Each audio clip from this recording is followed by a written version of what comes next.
Hello Mzansi, it's a gossip girl. Tebogo's family posted this media statement posted today on the 27th of September 2025. Update on Tebogo G. Mashego. We would be remiss if we did not start by thanking the public of South Africa, especially Tebogo's fans, for the outpouring of love and support you have shown over the past week. Your concerns, your message of love and support have not gone unnoticed.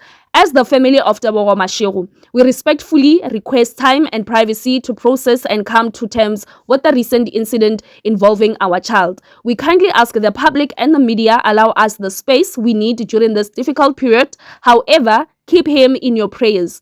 At this stage, no further statements will be issued. Should there be any updates, they will be formally communicated by the family at the appropriate time. We wish to emphasize that any information or publications are not released directly by us should be regarded as unauthoritative. Furthermore, we request that no media, friends, or colleagues attempt to visit Tebogo. Access will be limited strictly to immediate family members only. We trust that this request will be met with compassion, respect, and understanding. Thank you, Tebogo's family.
Moya.